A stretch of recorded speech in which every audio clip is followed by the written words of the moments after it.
I gotta tell ya, it feels pretty darn good being able to learn some new things for once and then bringing it all together for some nice Hamlet guides. And we are just getting started. But today, I'd like to showcase what lies within the Royal Gallery and how all three pieces of the exhibit are incredibly game changing. But it seems to me that we are gonna need a key. And the only way these keys could be is if we barter with royalty. The Pig Queen, Queen Malfalfa, will grant us access to her displays only when we return to her regal scepter, her majestic royal crown, or a specific set of rare relics found within the ancient Porky ruins. Most are pretty darn easy, while one can prove very troublesome. But let's make one thing clear before we actually go hunting. To even access the Royal Gallery, one must locate the Pig Palace among one of the hamlets, or in this case, the Pig City.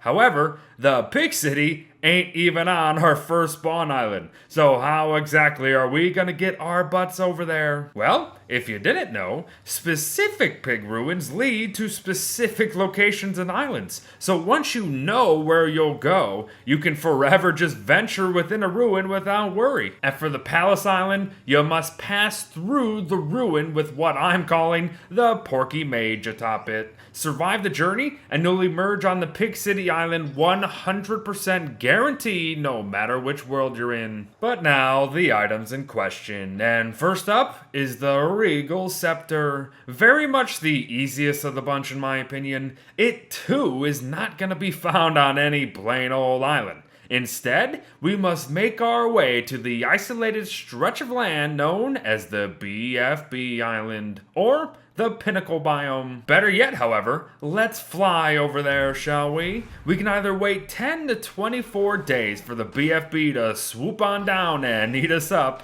or we can use a bird whistle to get her rat with wings butt over here ASAP. Either way, you'll be gobbled up and you'll wake up within her nest, and then you'll just need to grab the scepter, make your way back via a very special cave cleft, so you better have a pickaxe at hand, and then proceed to trade the scepter for your first Royal Gallery key. And that's one down, 2 to go. If you didn't happen to discover it already when first passing through these palace ruins, head on back to venture into whichever rooms were left untouched, as in one of them lies the beautiful jeweled truffle. Of course, you're gonna need a ball-peen hammer to acquire it, so best get your archaeology on beforehand. And apart from the potential painful darts in your face, this is yet another royal key waiting for you back at the palace at very little danger to you. And this very well might be your first trade in the end. Alternatively, there's the blue sow, but I'm gonna be honest, I don't really know where to get this guy.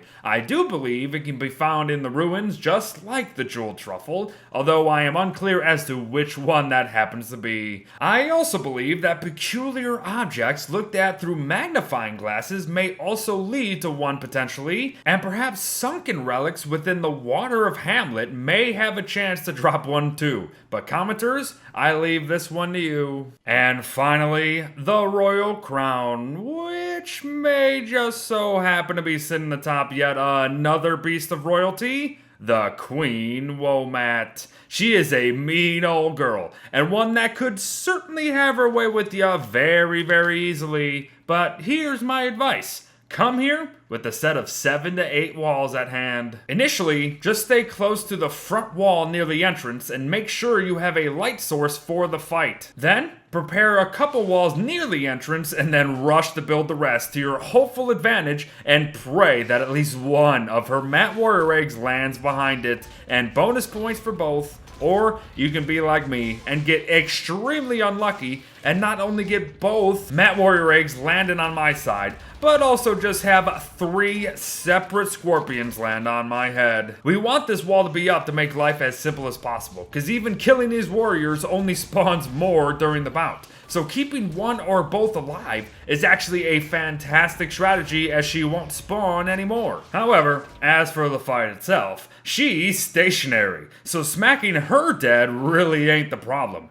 It's the bloody frequent earthquakes that she's gonna cause, and these will see various minerals and even other mobs dropping right on ya, so be very, very careful. But standing at the corners does seem to help. However, come her second phase, she begins to blow into her tail, and this stuns the player for a bit. But more annoyingly, it knocks you for 25 to 50 sanity each time. Apparently, this mechanic can be negated with rabbit earmuffs, however, I have never tested that before. I will say though, if you have the warriors trapped, it's not a big deal. And at the end of the day, she only has 3,500 health, so she is nothing compared to what we fought before, and she will go down quickly. Just know that you will have to mine her little throne thing going on in order to get like any of the loot, especially the crown, but I think we'll talk more Queen Woolmat in a specific guide for her and her alone. So for now, grab the crown and head on back to the palace. Then, of course, hand it over to the Pig Queen to complete her ensemble, but also get your third and final Royal Gallery key. Cause now it's on to the Royal Gallery itself, beginning with the key to the city. So, let's unlock it.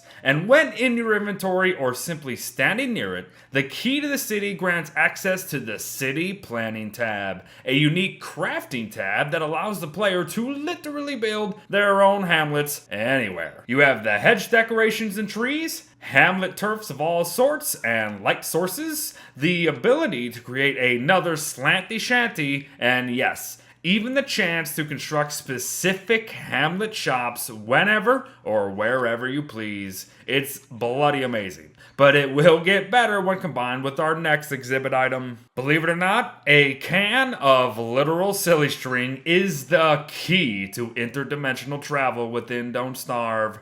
What do I mean? Well, I mean that with some nightmare fuel and living logs to boot, you can create your very own Skyworthy where you wish. And the Skyworthy allows you to travel to Reign of Giants or Shipwrecked on a whim. That, in and of itself, is amazing. But as I said, it gets better. Bring the key to the city with ya, and you can create hamlet cities on the beaches of Shipwrecked or plains of Reign of Giants. I really don't need to say more, but a slanty shanty in Shipwrecked, oh my goodness, so broken, so cool. And last, but certainly not least, the Executive Hammer. It's technically a weapon that has unlimited durability at 17 damage a bonk, but it goes well beyond that. The hammer allows the player to permanently destroy any of the structures and objects within the hamlets, including the shops. However, know that the town and its folks ain't necessarily going to take kindly to this action,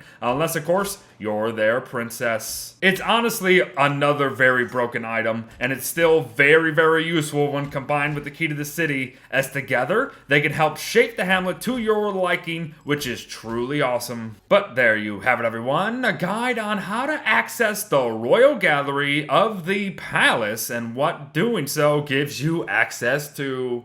The key to the city, can of silly string, and Executive Hammer all play an influential role in Hamlet survival and offer fun, unique, and yes, broken avenues of gameplay experiences that truly separate Hamlet from its predecessors. So be sure to get them when you can. Thanks for watching everyone, well wishes to all, and I'll see you in almost a week's time as I leave for a trip in just mere hours. Take care, and bye bye!